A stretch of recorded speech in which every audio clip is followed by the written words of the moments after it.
Rated M for mature.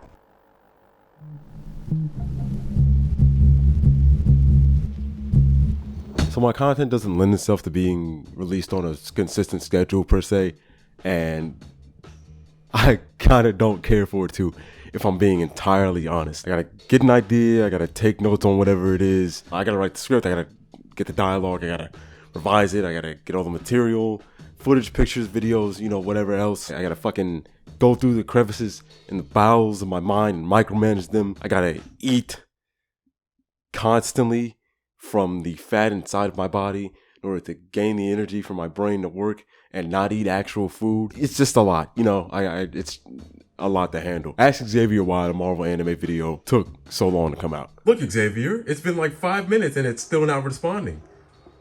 So it's not just my fucking editing speed. In the meantime though, I thought not only to hold the small audience that I have now over, but also myself in the middle of a creative rut or whatever, i.e. the last few that have been teased for almost 3 years now, as a matter of fact. I thought I would put out a form of monthly content that consists of me going over my watch list that's been building up over the course of many years now at this point. It's a bit lower maintenance and it'll help me kind of kill two birds with one stone. I'll preface this with like, it's a first reaction type of thing. It's just me like initially viewing them and then kind of getting down whatever I feel like, you know, the bigger elements that I took away from it and expressing my initial thoughts on them. So if you don't like the fact that they're kind of quick or you see my thoughts change in the future, that's why. Also the fact that I'm very obviously biting if you're in the same internet spheres of film,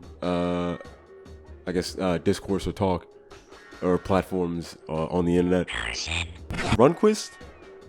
I think that's his name. Yeah, that's how you pronounce it at least. He does this on his channel. He's been doing it for like 3 years now. And then he got the idea from Paperback Dreams because she goes over books or whatever. So he was like, let me do it in movies. So artist derivative, I guess. Then the next influence is kind of like indirectly there, I guess. This Sean woman who goes by Coconut Records on TikTok. She has her little show or her little segment, Sean's Infinite Watch List, and she goes over her stuff there. She's been doing it for I think like 2 years now, around there, maybe a little bit beforehand. So I guess this is like a sort of like fusion of those two ideas. A questionably white / passing man and a more confidently white, but still precautiously white passing woman made a very non-white baby. These shouldn't count because these were last month, but also gobble on them.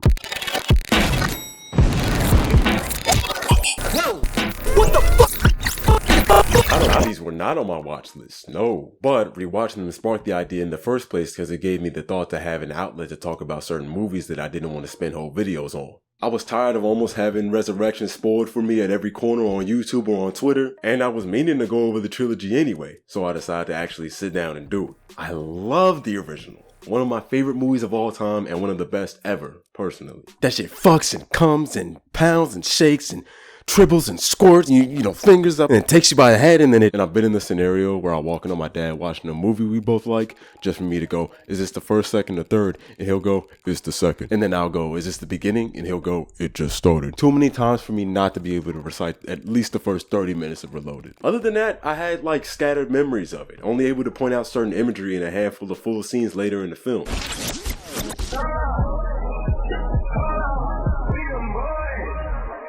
And then I didn't recall much of Revolutions, to be honest. Finally taking in all of Reloaded, it's not as good of a time as the first one. It's only 2 minutes longer, yet the pacing makes it feel as if it's more than that. It doesn't feel as tightly knit as the first one. A lot of new characters introduced, and I'm all for new characters to add some spark to a franchise. Seraph is my man. I can take you to her, but first I must apologize. For what? For this. But in the grand scheme of the trilogy, you can see why most of its runtime is taken up by introductions, along with its action scenes. Which with the latter, by no means is a bad feature. They do seem very sporadically frequent if that makes sense, and it's not the fattest contradiction you've ever heard. But the Wachowskis let their ovaries hang out with this one. Bigger budget means they get to do it bigger and better than the first one. And I was admittedly impressed with how long they were able to keep up the tension while stretching out the highway chase. Luckily, it's right at the tail end of its set pieces you start zoning out. but still. Along with the faux grandiose dialogue and this dragging feeling that broke the flow for me when it came to the scenes in Zion, I found myself wanting to check the clock at times. I wouldn't say it's bad, believe it or not, I think there's more good than bad to be found. Plus, where else am I gonna get this? Control me! I'm gonna smash you to bits! Yeah! Kill you! You can't make me do anything, white prick! You can't control me! I can say whatever I fucking want! You old white prick! Just don't expect the same lighting in a bottle as the first. Mr. Anderson, welcome back. We missed you. With the third one, even feeling kind of underwhelmed due to the jarring cliffhanger ending, I was intrigued. How was Neo stuck in this limbo state of the Matrix? What are these niggas gonna do to get him out? Who is this rat bastard stepping up and dissing his fly girl? This influx of curiosity hit me once I kept in perspective that this was the end of a trilogy. And then not even a quarter in, they get Neo out of the train station. What do you mean this one's been 7? It may just be me, but I couldn't find myself entertained with most of Revolutions while watching it. In contrast to the last one, this one's pacing speeds up too much for its own good to let you keep up with the info it presents, at least for the first hour. It doesn't help that the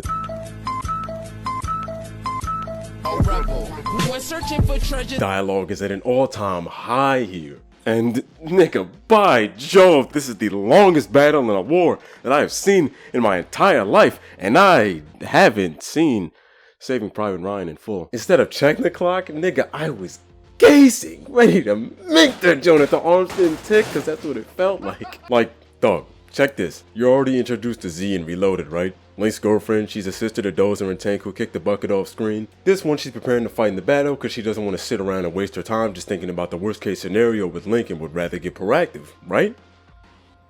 I mean, she doesn't really need it, her skin's pretty clear. So she's waiting by ready to get on the front lines, right? And then all of a sudden, young Nutty, or young Dolph, depending on which one you want to go with, it's just her ride or die partner out of nowhere, introduced as if we met her at all. Oh, what? Does she die? Oh yeah, she dies. That shit crazy. That's what the whole thing feels like. Just a bunch of characters out of the woodwork that come to die. I don't know if this is a unanimous thing, because The Matrix obviously has a stance in pop culture for a reason, and it also has its diehard fans. But I may be preaching to the choir here by saying it was very much not a pleasant experience and gave me in-game vibes. In-game vibes? It gave me gay vibes. Yes. I get it's the finale? And it's supposed to be this culmination of everything that comes in a one final showcase, but it really wasn't doing anything for me. But when I tell you it was all worth it,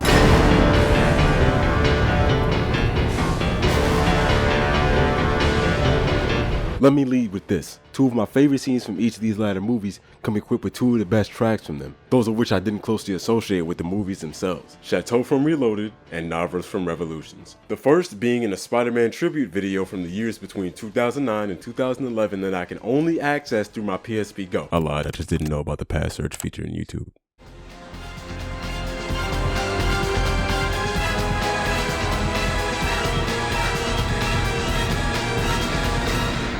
And the second is in this fan edit of Spider-Man and the X-Men vs. the Hulk, which I knew was fake because I recognized the clips from the other movies, but the editing was timed well enough for it to seem at least a bit legit.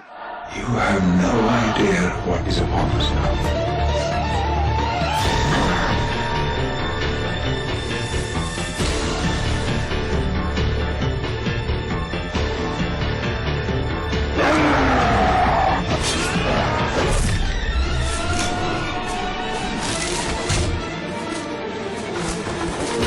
Yet I was familiar with the context that Chateau was used in. What I was not ready for when it came to Revolutions was this hard ass piano riff backed by the opera. I didn't know the track came from the Matrix in the first place, so it caught me off guard, but in the most pleasantly surprising way possible. I digress to say I found myself in a way better mood once it got to the final showdown between Neo and Agent Smith. I don't even care that I found his appearance here unnecessary. I like Hugo Weaving, and I don't think anybody could have done it better, even if the series had tried for better or for worse. And I like Smith, who couldn't?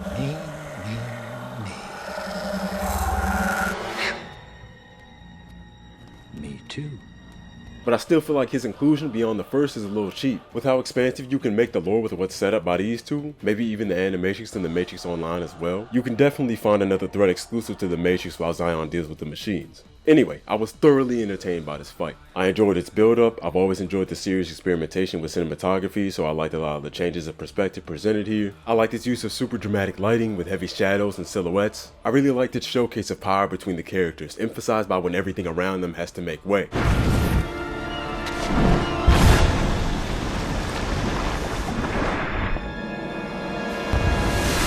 At times it does look a little weightless when it comes to flying, but for the most part you feel the intended impact. Most of all, I love the imagery here. There were just multiple parts where I was almost speechless with every element presented and working together. Yeah, things look a little rubbery at times, but come on! Where am I gonna get this Dragon Ball Z ass shit again? And don't you dare say Man of Steel! Y'all niggas need to stop coming with that bullshit!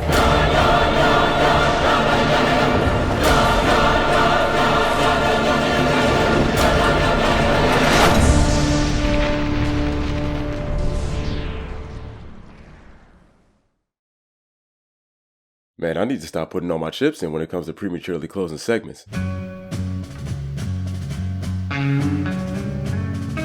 I think I like the idea of Resurrections more than I like the actual execution of it. This super meta sequel that's a commentary on the series itself and its reputation, as well as where it belongs in this franchise that broke new ground while still having to do so itself. But it turned out kinda just redoing what was already done. Very unapologetically, might I add. When I finished watching, I was just wondering why the conversation around it was so divisive on either side. Cause I just ended up thinking it was a kind of nothing experience. The biggest thing I didn't like was its lack of restraint being a legacy sequel that still needed to confirm the modern blockbuster sensibilities. Like its new implementation of a clashing comedic tone with some of the characters.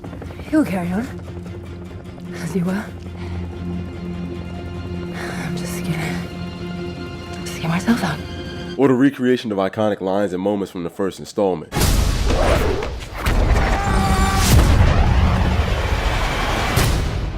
We still know Kung Fu.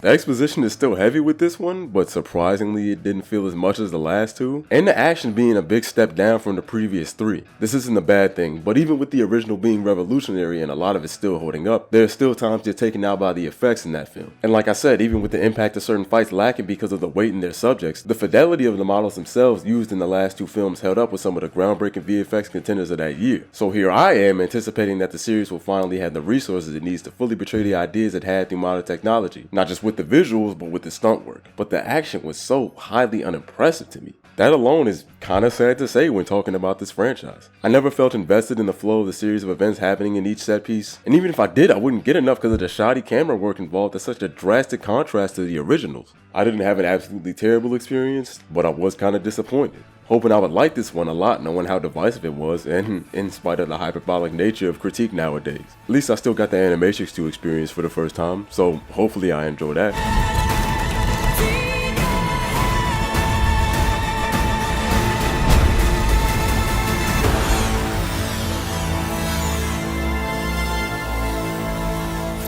Over anything though, if anybody tells you the ending is terrible, do not listen to them.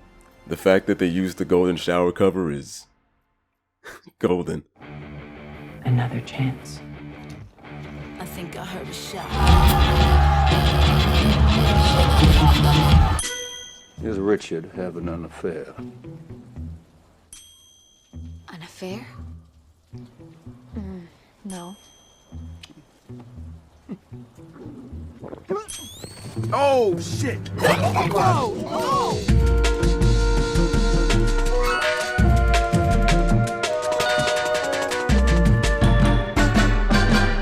I also ended up rewatching Knives Out and not waiting months till after Glass Onion came out to watch it. Off the bat, I want to say I don't think these movies are as good of murder mysteries as they intend to be, because of them laying their cards out of who's supposed to be the most disliked very overtly through the themes of class being the more overbearing element it wants the audience to focus on instead of the plot necessarily. This is much more apparent in Glass Onion than it is the original. But regardless, I don't think they fall apart entirely, even though that is the main draw. They're not to be perceived as true all your nails off thrillers, they're just entertaining murder stories. Everything falls into place just to throw you for a loop when you absolutely expect it. Come on, it's the climax. What is it, you can't keep up?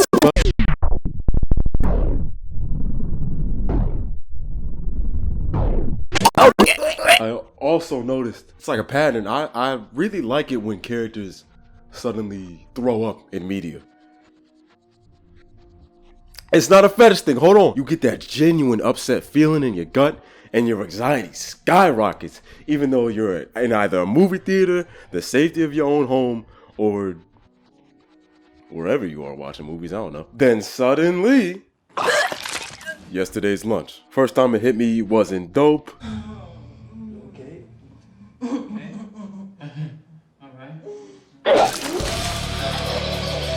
And then here, and then the slogan, Euphoria, Sundays were hit with it. Marry me, have my babies.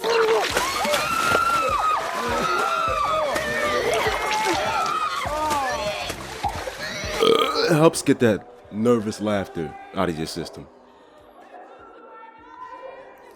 With these names in an ensemble, of course, all the performances were really strong. I was attached to Ana de Armas.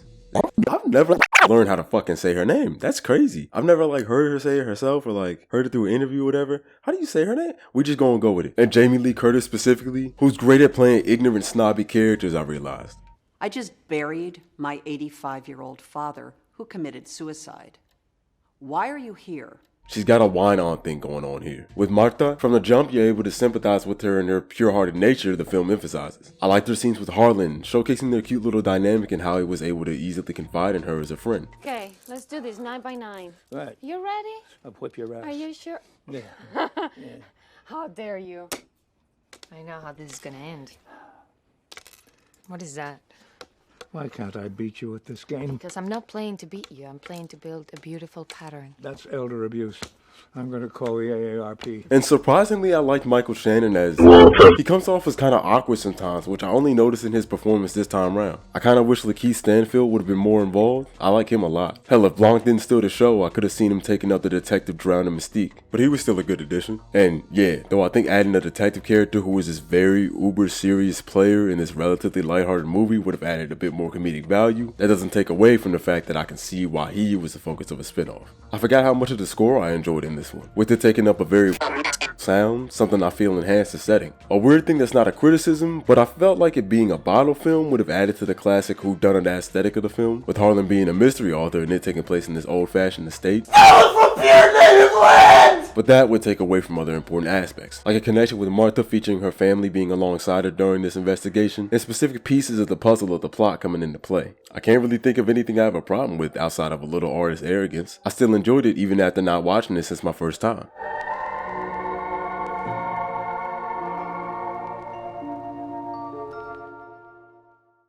Ready, Gary.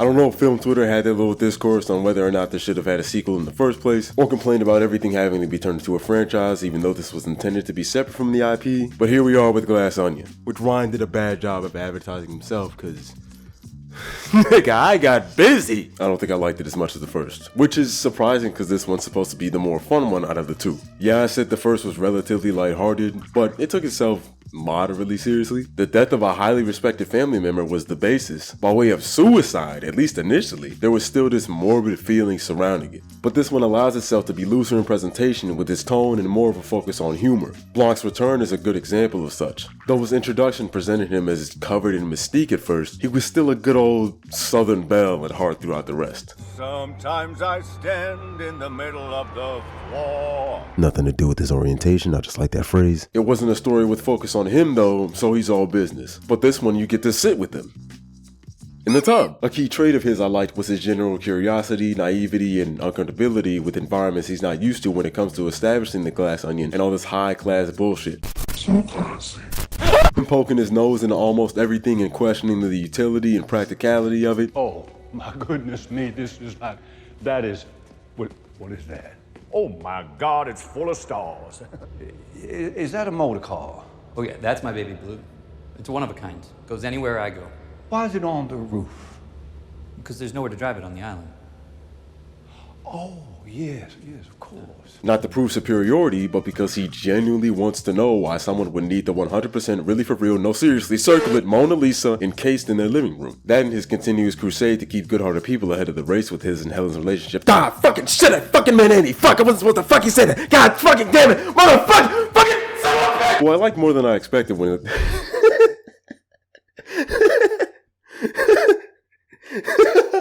Sorry. Who I liked more than I expected once the twist came into play, with Janelle Monáe carrying her calm and cool attitude, along with some newly introduced forms of expression. I'm Benoit. You got a flat tire there. Thank you. And I found her revealed Southern Belle core to be really cute and warming, kind of reminiscent of Martha to me, surprised by the twist and anticipated whenever we get to see her interact with Blanc again. Our suspects, motive, opportunity. Hey, this kind of looks like that Clue notepad. Yes. Oh, you must be really great at Clue, huh? I'm very bad at dumb things. She joins her contemporaries in being introduced as part of this eclectic bunch, including Twitch influencers, fashion designers, and political figures, revealing the true intention of the movie's main theme audibly and what was supposed to be subtextually. Like I said, this is where the movie lost me because it was way more overbearing and felt kind of pandering, as it wasn't really saying anything new. I'm not against calling out the elite 0.1% and the ego-driven for what they really are, but it's weird you harp on it so much while name-dropping celebrities like Jared Leto in a manner that's not negative in light of recent times. That's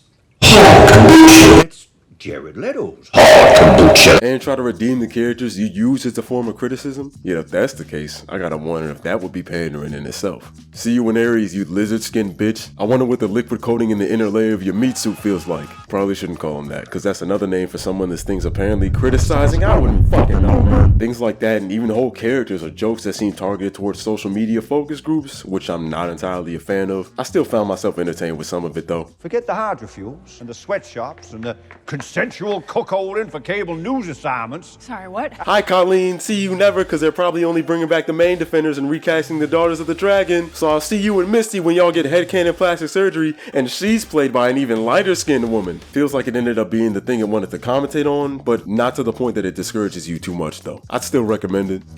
Did you get the son of a bitch? Yeah.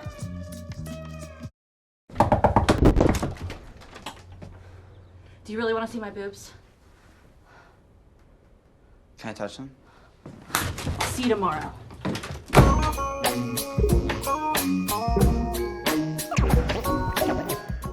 I thought about using Linkin Park to be cheeky to see if anybody would get it, but it'd be a pretty far stretch to the point that either no one would notice it or no one would care enough about it to point it out. So instead you'll be listening Haim? Honestly, I don't really know how to pronounce it. Which is the sister trio featured in this movie. They're pretty nice with it. Go check them out. This was one of those movies where I simply went off vibes when it came to anticipation. I just saw a poster in the theater, I didn't watch a trailer, I just liked the title and what it seemingly expressed, with Alana Haim being entirely over this little shit in the background, who I didn't know was Philip Seymour Hoffman's son. Rest in peace. That assumption, along with the lack of a bra, told me this was going to be along the lines of Call Me By Your Name or The Graduate, but probably not going to be as dramatic or depressing as either. Instead, going for a groovier time. A grad student done with her studies, yet still wanting to have a little fun before she's off to adulthood, ends up getting involved somehow with the kid that's absolutely obsessed with her, and she takes advantage. Wait, not in that way. I mean, like, yeah, but not in a way that she does, like, anything morally or ethically wrong. I'm talking about, like, scum of the earth type shit, like serial murder or... Look, I can't act like in my half-functional, rational, non-monkey brain, I don't think the basis of this movie's story being a relationship between a kid that's barely grown pubes and a woman that's got a copious amount of them, it was the 70s, isn't weird. There's moments where the one without the bell-bottoms weirdly tries to fit in and mingle with these younger cats, yet... I think it's weird that I hang out with Gary and his 15-year-old friends all the time. But at the same time, it's not like the movie is implying it's something that should be normalized within the mass public or the director is directly endorsing the concept as such, and the general audience's watchers should be able to understand that, right? Did you know that?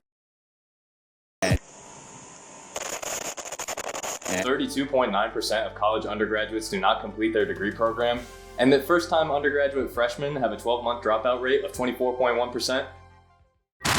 The way some of you guys are about to break your back reaching to say that this film is not problematic is really weird. In several reviews that I've read, people refer to them as an odd and unlikely pair, but we're not calling it what it is, which is like preying on a child.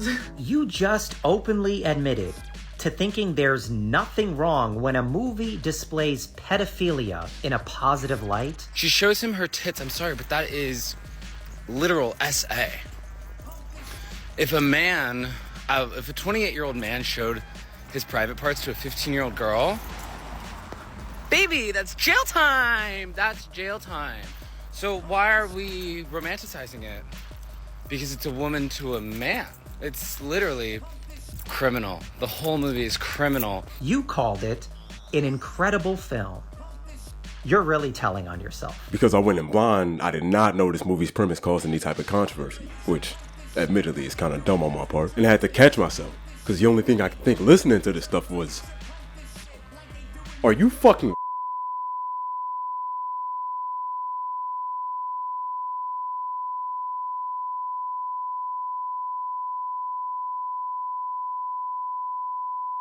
by a train? Yo, like, what's up, man? Are you okay? What are you talking about? Yo, you're really screaming really loud. Like, aren't you just talking about a movie or something? I get passionate, I guess. I don't know. Oh, yeah, okay. So if this is how you're talking about a movie, what about when you get mad? Like, how mad are you really about to get? I don't know. You've seen that enough. Yeah, and it's pretty dangerous, so I calm it wouldn't- down. I Let's, wouldn't. let's Okay, take it chill. no, hold on. I don't think dangerous is a apt description. Nah, you're dangerous. I don't think. I'll call the cops. Okay, go ahead. What are they gonna shoot you too? Just be a little quiet. You're half of one. Just be a little quiet. Okay. I watched plenty of situations where the actions of characters make me uncomfortable, but I never thought that the teams behind these pieces of media endorse the actions depicted. Unless they do. The first that comes to mind that's similar is Connie in Good Time, because a friend was so taken aback by it, he wanted to shut it off. The John Wick series is lauded, yet that series beyond the first one is about finding new ways to ante up how many ways we can depict new forms of glorious murder.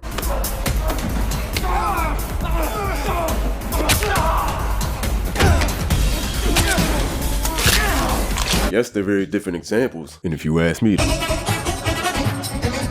But come on, I know general audiences can be a little slow in the brain when it comes to media literacy, but this is just going out of your way to misread the situation. Outside of trying to imply that it does such, I also don't think featuring these subjects take away or adds to the quality of a piece of media, which should very obviously be up to the story that's told along with the execution of it. And I think I'm on the fence. At first, I was just ready not to like this joint when I first watched it. I liked moments, certain character interactions, how certain storylines played out, and definitely the visuals. You won't find me saying I don't like the way this thing was shot. 35mm? You think I'm going to object to that? I can't do math.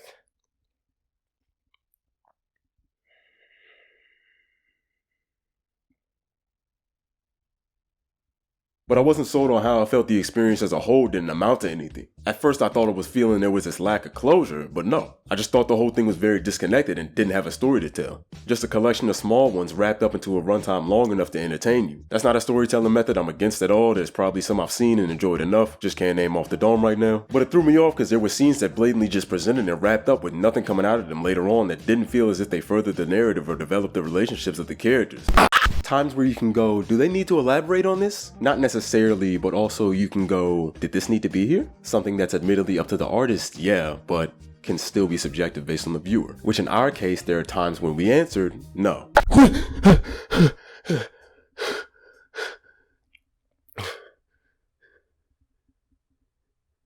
You know you can't just do that, right? Like pop in like whenever you want?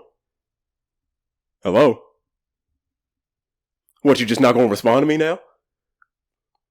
Alright, okay, I got it. Yeah, we're gonna talk later. Right, like, for example, why does Lance just cease to exist after his and Alana's dinner date? What does your penis look like? Like a regular penis, I guess.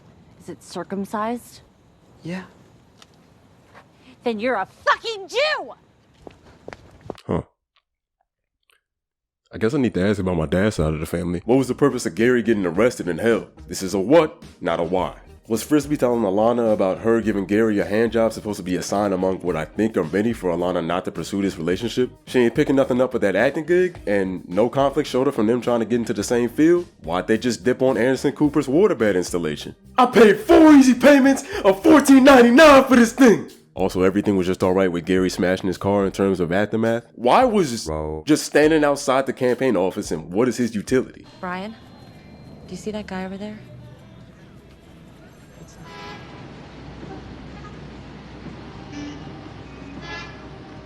I think he's spying on us. He keeps looking over here like a creep. Are Nikki's political connections the reasoning for vampirism?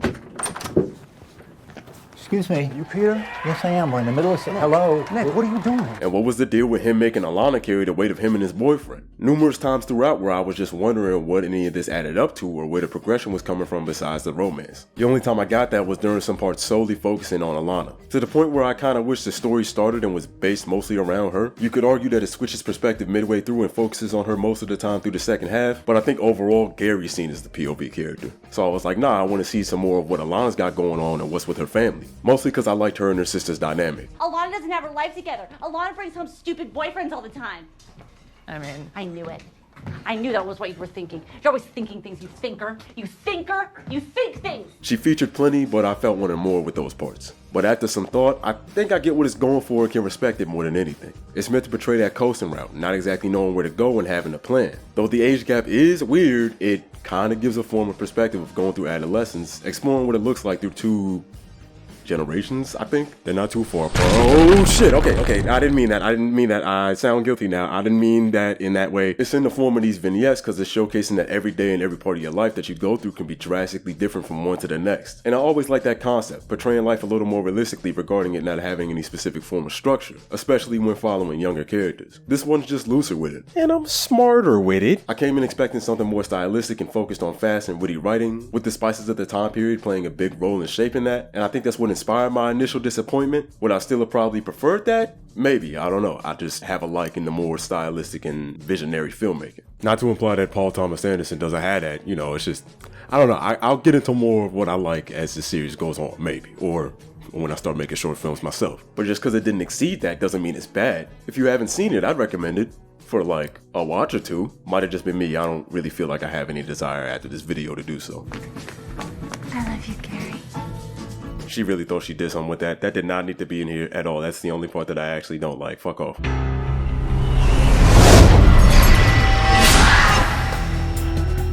Welcome back.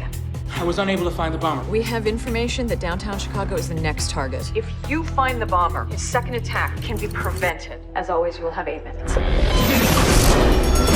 In contrast to No Country for Old Men, Source Code was one that wasn't in my face about how long it's been on my watch list. It's one of those things I kept note of around the time it came out but never got around to it. But out of nowhere it pops up on Amazon with the trailer featuring the same music as the Amazing Spider-Man game reveal trailer?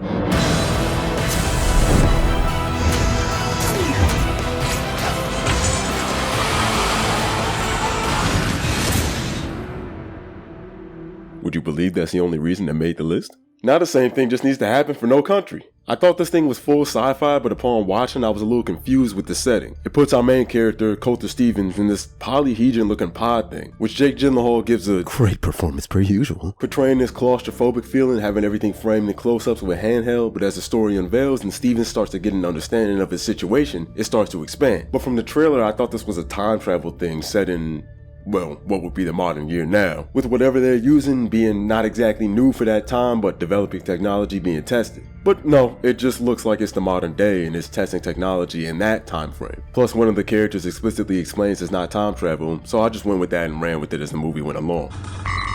Hey, what happened to the 2-minute warning? Other than that, I expected the Groundhog Day situation. Person stuck in a loop needs to figure out the situation and learn something about themselves by the end of it. Along with a little Goodwill Hunting complex, seeing that it's an action thriller with a leading man. He's got to get used to the situation and evaluate it by going, well, you're going to do this, and then you're going to try to do this. But instead, I'm going to do this, and then I'm going to say, I'll be surprised by this. I'm going to take away your, I'm going to say that the hands off. And you do get a bit of that. When it happened, I was a little taken aback because of what his characterization showed before, but it doesn't stick around too long. I'm not even gonna hold you, I don't really have much to say about this one. It's a pretty simple story and I was always engaged throughout. It does narrow down to being a message about doing what you can in the moment of time that you have instead of dwelling on the regret of chances to change the past if you had the opportunity, with him wanting to reach out to his father while under the stakes of the situation as the plot unveils. Or getting attached to Christina, Michelle Monaghan's character, which does alright with what she's given. Their attachment felt kinda sudden and didn't line up with me. Seems like it had to happen just because he was Seems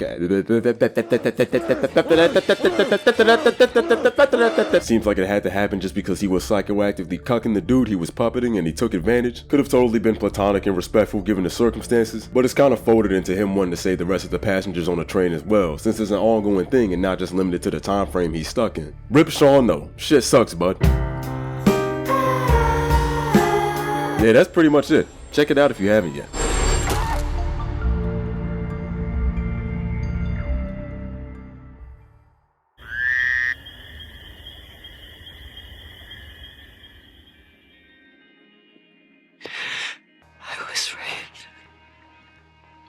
By Sam Lombardo. Sam Lombardo?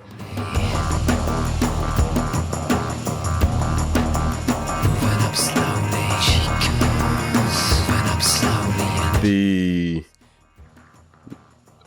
nostalgia critic brought me here. I don't remember what video it was. I just remember he made a joke about it, and that's what introduced it to me. And at the time, because I was 11 or some shit, I was like, ooh, lesbians, fucking faggot. Here's the thing. I grew up. Gay porn is boring now. Dudes or girls. Though the straight stuff doesn't feed into my primal urges, it's the only thing that satisfies that itch of both sexes getting aroused when it comes to humanoids. So it was just a curiosity of why it stuck with me for so long that led me to watch it. And I did not know what I was getting into at all. Shit is way better than lesbian porn. I was under the impression it'd be a psychological thriller like Knock Knock. It was free pizza! Free fucking pizza! We're flight attendants! Come on, fuck us! Two girls leading torture a committed man to feed his erotic temptation. And I thought it was about to be as funny as that too, because the Amazon preview clip was paced awkwardly to me. I put myself through college working on boats. Beats flipping burgers. Yeah. Can I play too? Or is it just for boys? Then when I watched it, it seemed like it was going to continue that route because of the choices made with direction, dialogue, and character interactions, seeming like they were embroidered into those of the time, with it coming off as too cool for school for me. Plus, I didn't know Shorty from Starship Troopers and Neve Campbell were the ones featured. What the fuck happened with the beanie? Why did they give Neve the beanie? They never let Susie fucking wear the beanie in the movie. Neve wearing a beanie's a good look. Why did they fucking come on? Which is funny because the most iconic image associated with the showing puts in front and center. And I was awaiting the frame to come up as I was watching, but I never got it. What I did get though was, you know what? I'm gonna let somebody else do the talking. I mean, I still did most of the talking per usual, but I'm not gonna go solo this time.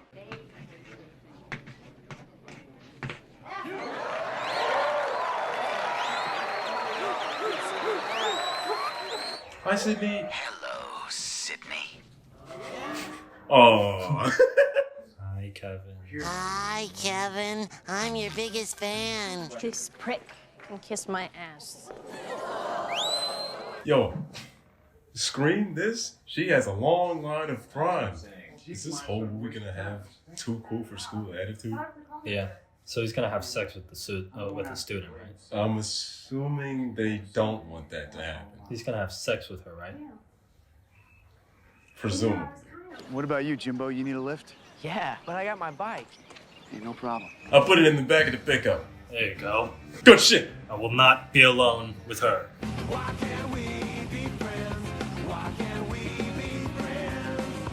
Ah, whoa, hey, you can't be doing that. Hi, Mr. Lombardo. Hey, y'all niggas gotta go. Go away.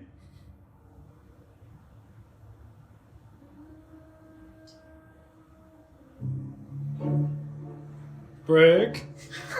He didn't have to kill himself, Kelly. Hey. Damn. Hey, yo. Wow.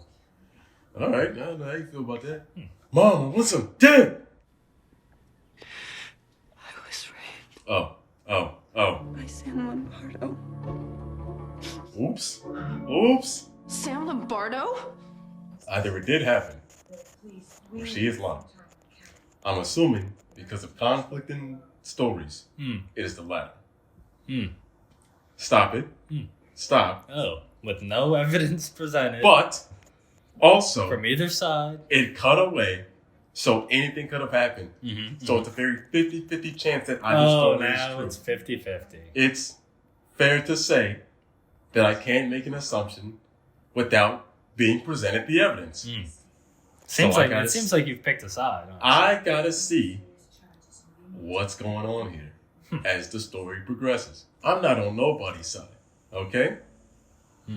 Mr. Lombardo, I'm already a little iffy because his reputation is the man whore of Blue Bay. But also, she was initiating a little bit and enabling.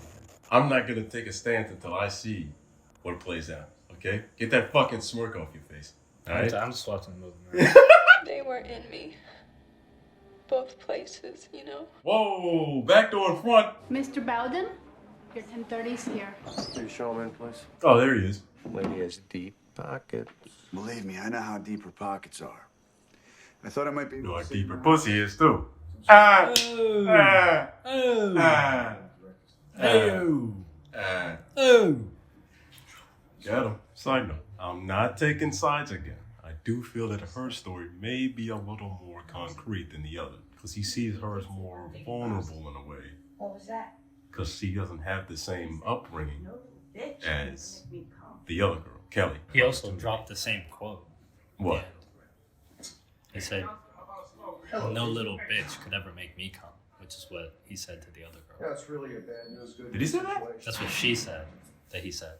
Sam Lombardo didn't rape me.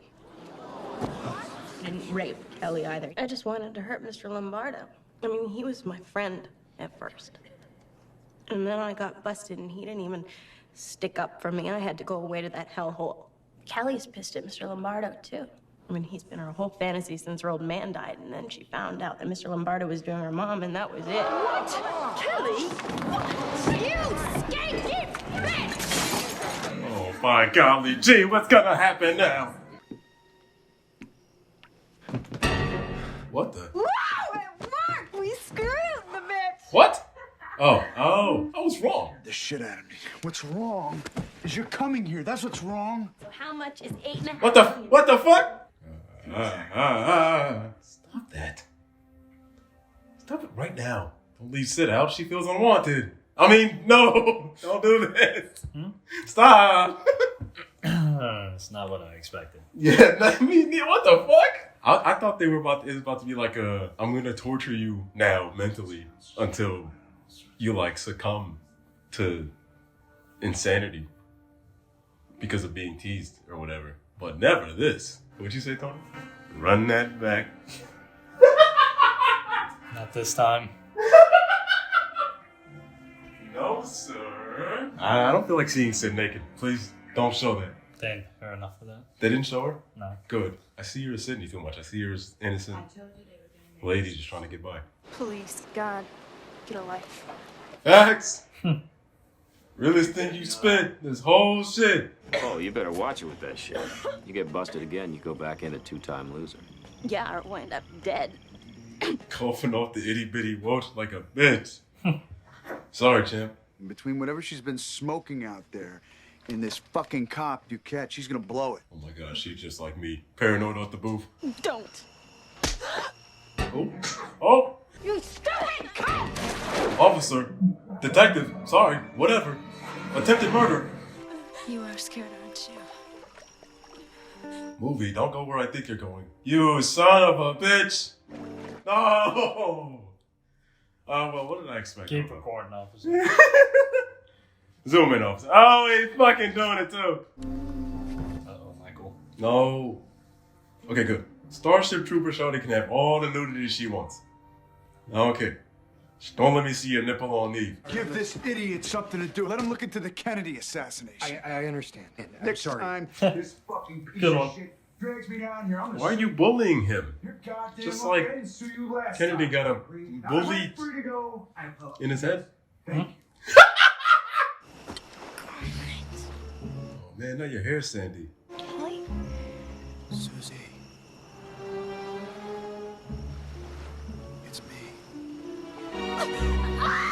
No! No! No fucking way! Please tell me it's a fake out! No! I can't have Sid dead! What is this movie? I don't know! I think she's dead. No! My mom would kill me if she knew I took the rover. That's what you worried about right now? Yo, what if she survives? Oh wait. No. Forget they put it in the ground. Yeah. I don't know, this movie's been taking so many fucking twists. I don't know what's about to happen next. Yeah, there's a chance. Sam, I'm really nervous. Take one of your mom's Valiums or something. In another week, you get on... Overdose on him, as a matter of fact. Hello, Kelly. What are you doing here? Oh my god. Oh wait.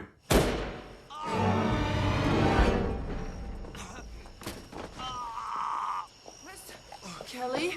Kelly!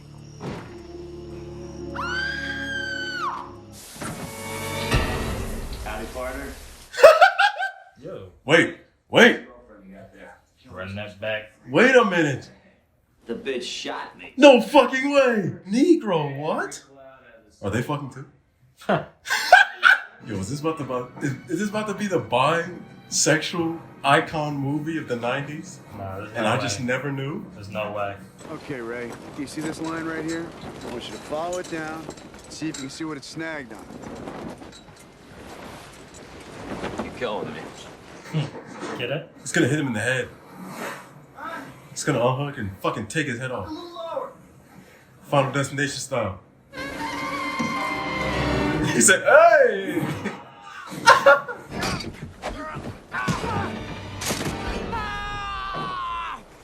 that a harpoon gun? You're dead! No, I'm not. No, I'm not. No fucking way! No fucking way! What the fuck is that? You didn't see it, son? You really shouldn't have killed Kelly. And you shouldn't have killed that kid out in the glades either. What was his name? Davy. No fucking way! Tony, what's the thought process now? Fuck this movie. Well, I've got a good pop quiz for you. No. A rock, a spear gun, or a little poison. Poison. Good guess. Tony, what's the thought process now? Fuck it. The ending did throw a lot at the wall, which didn't all stick and ended up getting tedious for us. But other than that, I highly recommend going in completely blind, witnessing it for the first time if you haven't. A lot of wild things happen.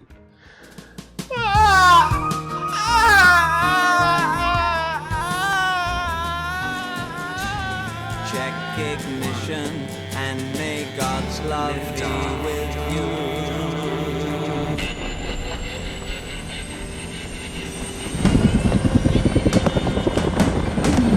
This is ground control to Major Tom. This film was in the same vein as Source Code. Kept note of it, but it wasn't scratching at my frontal lobe. But weirdly, a tweet suggesting that Ben Stiller should be attached to direct the newly slated Superman movie because of his direction in this brought my attention to it. I was like, does this movie really have sequences like that? I was under the impression that it was mostly a normal guy going on a nomad journey story, with some comedic elements, since I was still under the impression he was just a funny guy when this came out because I didn't know how much involvement he had with the movies he starred in. But, man.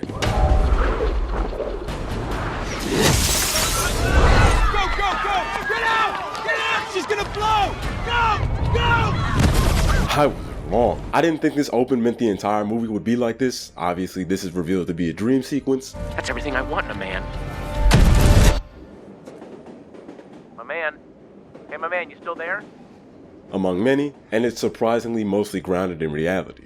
Outside of, you know, its main character's desires. I'll get this out the way now because I do really like this movie, but I wasn't a big fan of the power fantasy aspect it features. I liked the daydream set pieces that showed up and how grand they were, but wasn't a big fan of the ones that stem from a basic dynamic with a stereotypical no fun allowed executive antagonist, with the smaller ones feeding into that, oh man, I should have totally said that, post-argument mentality, or most of the ones involving him and Cheryl, Kristen Wiig's character. Another situation where I felt a platonic relationship would have been fine and wouldn't change much for the story. The setup doesn't ever revolve around him doing any of the stuff he does for her, so I felt it could have been done without. Those elements just felt obligatory, feeding into this main character complex. It's about him, he's the main character, duh. Yeah, I don't mean with Walter himself, I mean the audience watching. Focus test notes thrown in for the general audience to easily empathize with our main character, or more importantly, feel themselves in. It's escapism and it's probably an intended element, I get it, but it can definitely send a wrong message to certain types of people about how things go. Bro really thinks he's Walter, Mitty. Another thing I thought would feel obligational was the feel-good tracks used behind the sprawling landscapes shown off throughout, afraid it'd be filled with millennial hippie tracks. And they kinda are, but instead of feeling like they're there to appeal to the audience, they seem like they'd be right in line with Walter's daily playlist. And I love the visuals that go alongside them. The locations seen here are peak in terms of how they're framed. I wish I could show you all of them.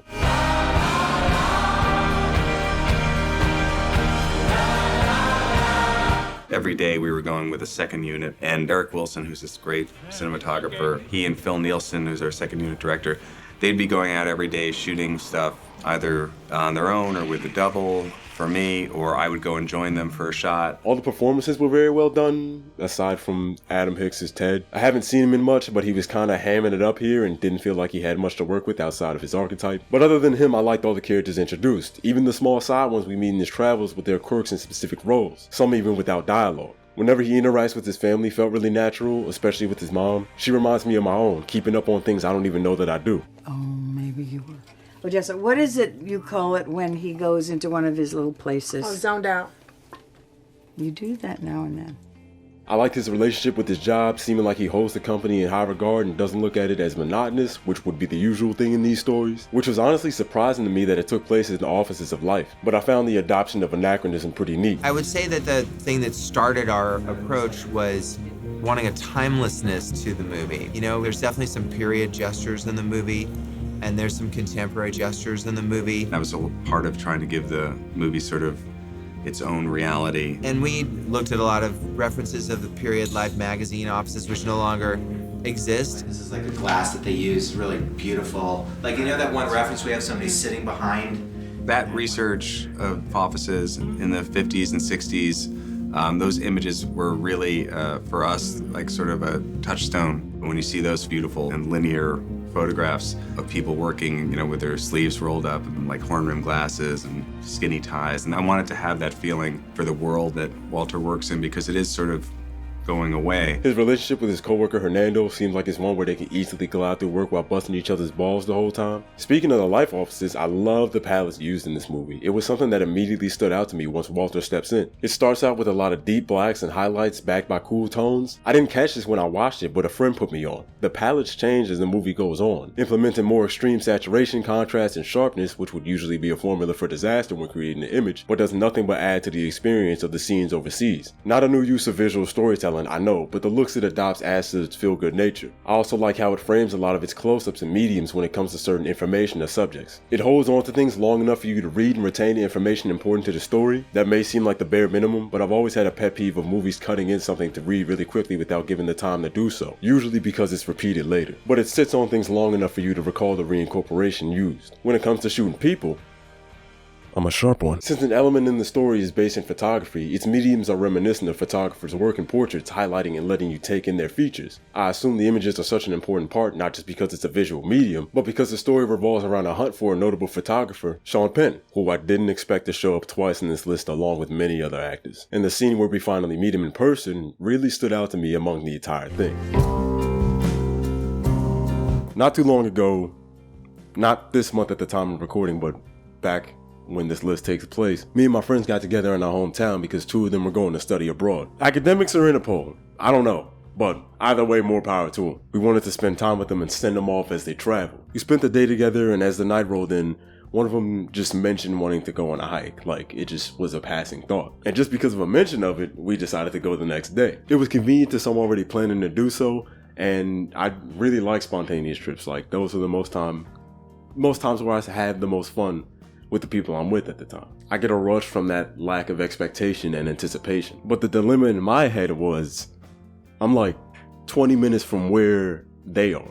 So I'm like, I'm probably gonna be ill fit for this whole thing, cause I've never been on a hike before. I've never had the thought to, or like even prepped for such, at least like as far as I can remember. And then already beforehand, I'm like, I don't even have the stuff needed to stay overnight. So I'm like, what's about to be the situation? So I'm already like a little worried going into it. The next morning comes and we all prep to get together, and I'm able to compensate for my lack of supplies because my friends are able to pick that up for me.